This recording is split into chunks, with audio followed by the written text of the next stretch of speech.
Welcome back to the deep dive.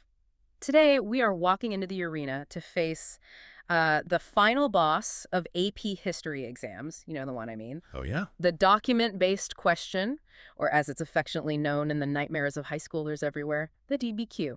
It is the section that famously causes the most sweaty armpits and racing hearts in the testing center. For sure.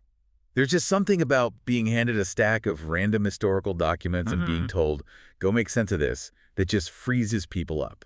I still have mild PTSD from it, honestly. It feels like you have to be a historian, a detective, and a speedwriter all at once. Right.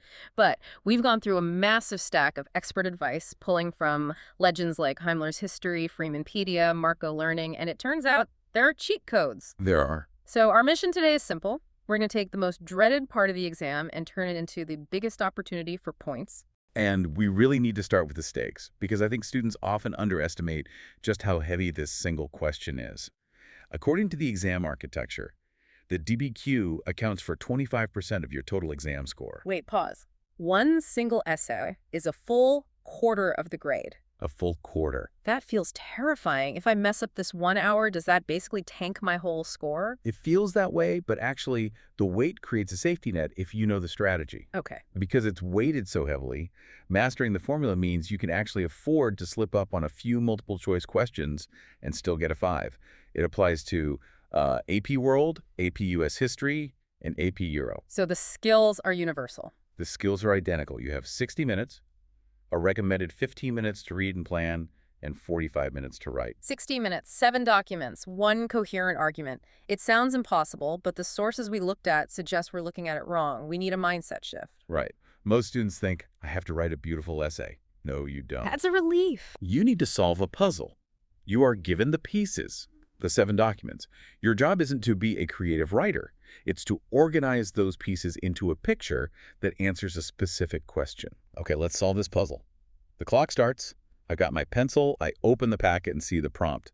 My instinct is to just start reading the documents immediately to save time. And that is exactly how you lose. Step 1 is decoding the prompt. The College Board uses this very specific, almost like bureaucratic language. You will almost always see the phrase, evaluate the extent to which. Which sounds incredibly fancy and intimidating. Evaluate the extent to which the railroads. I'm already bored and confused. It's designed to be neutral, but Heimler's History calls this the Heimler translation. Whenever you see evaluate the extent to which, just cross it out in your head and replace it with 3 words. Determine how much. Determine how much. Okay, let's try that. So if the prompt is evaluate the extent to which slavery was the cause of the Civil War. You translate that too. Determine how much slavery was the cause of the Civil War. That immediately changes how I think about it. It's not a yes or no question anymore. It's a measurement. Exactly. It forces you to take a stand. Was it the only cause? Yeah. A major cause? A minor cause? You're weighing it. But before you even answer that, there is a trap in the prompt that smart kids fall into all the time. What's that? The dates. This is the dumber than you think rule, right? I feel attacked by this one. It's not personal, it's biology. Yeah. When you are under pressure, your prefrontal cortex, the logic part of your brain, doesn't work as well. Right. You are literally dumber than you think you are in that moment. You might see 16th century in the prompt. In your panic brain, you start writing about the 1600s. Which is, wait, let me do the math. The 16th century is the 1500s. Correct. But in the heat of the moment, that slips. So the advice is to explicitly write out the number dates on your paper. If the prompt says 19th century, write 1800s in big, bold letters right next to it. That seems so simple, but so crucial. It is. Students lose points every year because they write a brilliant essay about the wrong century. Okay, prompt decoded, dates locked in. Now I have to figure out what kind of thinking they want me to do. Right. You're looking for the historical thinking skill. There are really only 3 options. Is the prompt asking for causation, cause, and effect? Okay. Is it asking for comparison, similarities, and differences? Or is it continuity and change over time? So I circled a skill. Now, can I please read the documents? The clock is ticking. Not yet. And this is going to sound counterintuitive, but the experts are unanimous on this. Do not start by reading the text of the documents. That feels wildly risky. I'm supposed to analyze them, but I shouldn't read them. You will read them, but not first. Yeah. Start with the source line, the citation at the top or bottom. Who wrote it, when, where. This is a citation hack. Walk me through why this helps. Let's say you have a document about Soviet communism. If you jump straight into the text, you're wading through translation and, complex political language. Right. But if you look at the date first and see, say, 1956, Okay, 1956. if you know your timeline, you know 1956 is the era of de-Stalinization. That's when Khrushchev gave this secret speech, basically admitting Stalin was a tyrant. Oh, I see. So before I read a single word of the text, I already know this guy is probably going to be trashing Stalin. Exactly. You have primed your brain. You aren't reading to figure out what it is. You're reading to confirm what you already suspect. It speeds up your reading comprehension massively. That makes a ton of sense. Now, as I'm actually scanning for that confirmation, do I highlight Oh, no. everything? Put the highlighter down. Mm. You want to use the summary method. In the margins, write a very brief summary of the main idea. 3 words, max. Like? Pro-railroad. Hates the king. Economic complaint. Because if I don't do that, I have to reread the whole thing later when I'm Ah, trying to write. Okay. And while you are doing this summary, you are playing a game.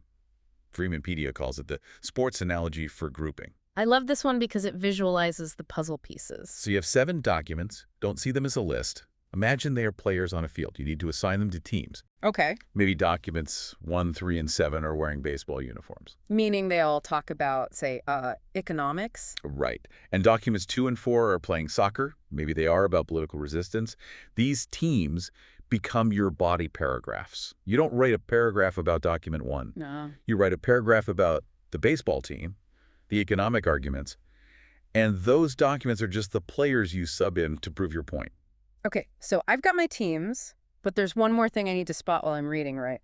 This super secret missing item. Yes, this is crucial for the outside evidence point. While you read, you must constantly ask yourself, what is not here?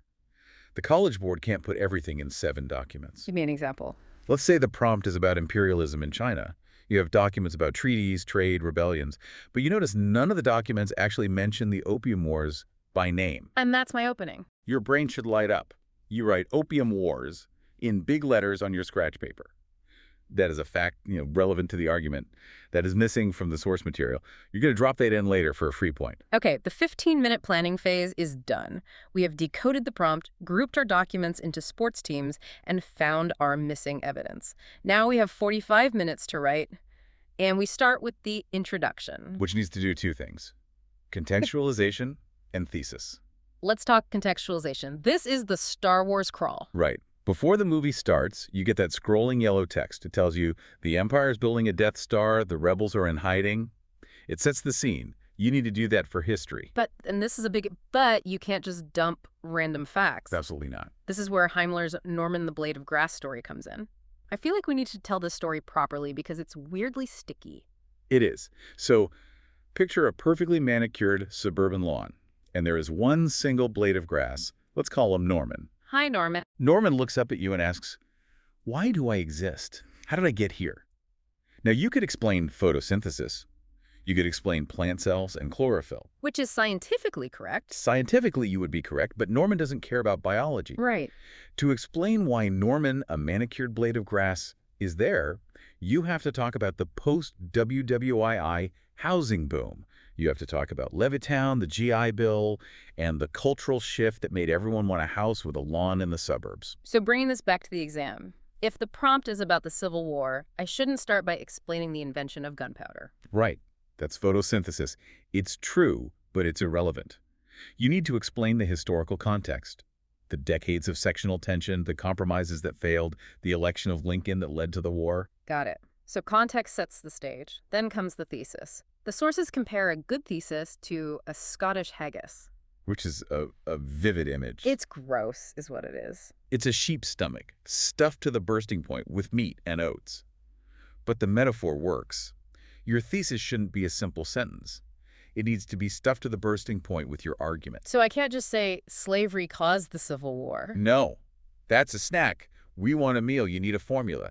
The best one we found is, although X, because A and B, therefore Y. Let's build one. Let's stick with the Civil War, although X is my counter-argument. Right. Although the South argued for states' rights. Okay. Because A and B. These are my sports teams from earlier. Exactly. Because of the economic reliance on plantation slavery and the political battles over westward expansion. Therefore, Y. This is my main claim. Therefore, slavery was the primary cause of the Civil War. Wow. That is a heavy sentence. Although the South argued for states' rights because of the economic reliance on slavery and political battles over expansion, therefore slavery was the primary cause. That thesis basically writes the essay for you. It's a roadmap. It is. Although X tells you to acknowledge the counterargument, because A and B tells you what your two body paragraphs are going to be about. It effectively stops you from rambling. You just follow the map. Precisely. Okay, body paragraphs. This is where we use the documents. And the golden rule here is documents don't talk, people do. This is a classic teacher pet peeve. Students always write, document 1 says that taxes are too high. But document 1 is a piece of paper. It doesn't speak. Right. It's passive and boring. Instead, you write, the author argues that taxes are crushing the poor, or the map illustrates the spread of the disease. It keeps your writing active. Exactly. Now let's look at the scoreboard. How many documents do I actually need to use? There is a low bar and a high bar. To get 1 point, you just describe 3 documents. But we want the second point. We do. For that, the rubric says you need to support an argument with 4 documents. So I just need 4. Technically, yes. Yeah. But every expert, Heimler, Freeman, all of them, says aim for 6 or 7. Why? Just for extra credit? No, for insurance. If you try to use 4 and you misinterpret one of them, you get the meaning wrong, you drop to 3. Oh, no. You lose the point. If you use 6 and mess one up, you still have 5 valid ones. You're safe. That makes sense. Always build a buffer. Yeah. And don't forget that outside evidence point, the opium wars or whatever we found earlier. Right. You have to drop that fact in, but you can't just name drop it like a celebrity sighting. Right. You have to explain it. This is similar to the opium wars, which showed connected to the argument. Now we get to the part that honestly confuses everyone. Sourcing, also known as HIPP or Happy Way. This is where you analyze the document's background. Historical situation, audience, purpose, point of view. Yeah. You need to do this for at least 3 documents. But here's the thing. I've seen students identify the audience and still get no points. They say, the audience was the American public. Why doesn't that count? Because it doesn't answer the so what factor. Okay, the audience was the public. Why does that matter? So give me a winning example. Let's say we have a speech by a king. A losing answer is, the author is a king. A winning answer is, because the author is a king trying to maintain authority over rebellious subjects, he likely exaggerates the success of the battle to make himself look stronger. Ah, I see the difference. You aren't just stating who he is, you're explaining how his identity twists the truth. Exactly. You are analyzing bias or motivation. If you do that for 3 documents, you get the point. Okay, we are cruising. We have context, the haggis thesis, evidence, sourcing. Now we reach the unicorn point. Complexity. It's called the unicorn because it's rarely seen in the wild. It is the hardest point to earn. It requires nuance. I feel like nuance is a word teachers use when they want you to think harder but won't tell you how. What does it actually look like on the page? It means your argument isn't a caricature. It's not just America is great or imperialism was bad. It's admitting that history is messy. Okay. It's using a counter-argument effectively. It's saying, yes, the railroads built the economy, however, they also destroyed local ecosystems. It's the yes, but approach. Right. And it's rarely earned by just one sentence. It usually comes from the structure of the whole essay, showing that you understand multiple perspectives. If you use that although X thesis format we talked about, you are already setting yourself up for this. Okay. We have the perfect strategy, but let's be real. It's test day. I'm panicked. I look at the clock and I have 15 minutes left. I've barely written my intro. I haven't gotten to half the documents. Do I just curl into a ball and cry? No. You trigger the emergency strategy. This is the Heimler emergency tip. If you are running out of time, you need to abandon the strategy of using all 7 documents. Throw them overboard. Yes. Focus on only 4 documents. Forget the rest. But wait, if I only do 4, aren't I guaranteeing I get a lower score? You're capping your score, but you aren't failing. Let's do the math. If you write a good essay with just 4 documents, you get the thesis point. Okay. You get the context point, you get the evidence point, you get the support point. You can still get the outside evidence and sourcing points. That adds up to 5 points. A 5 out of 7. And on the AP scale, a 5 out of 7 is a fantastic score. Wow. It is infinitely better to write a coherent, finished essay with 4 documents than a frantic, half-finished mess trying to cram in 7. That is actually a huge relief. So even if the clock is killing me, I can still pull a 5 out of the bag. Exactly. It's about triage. Save the essay, don't try to be a hero. So let's bring it all home. We have a formula. Start with Mormon the Grass for context. Build a Haggis stuff thesis. Group your documents into sports teams. Don't let them talk. Explain what the people behind them are arguing. Source them by asking, so what? About their bias. Drop in your missing outside evidence. And if time gets tight, drop to the emergency 4. That is the roadmap to a 7. You know, it's funny, we spend so much time stressing about memorizing names and dates and battles, but this deep dive really highlights something else. The DBQ isn't really a history test, is it? Not really. If you zoom out, it is actually a test of information literacy. Think about the world we live in right now. We are drowning in data, conflicting news reports, biased tweets, deep fakes. It's the same skill. The DBQ asks you to take 7 disparate sources, some of them lying, some of them biased, some of them incomplete, and figure out the truth. That is the most real-world skill you learn in school. It's not just about what happened in 1840, it's about how to think when people are trying to manipulate you. That is a great perspective. It's not a torture device, it's training for the information age. I mean, it's still a little bit of a torture device. Fair enough.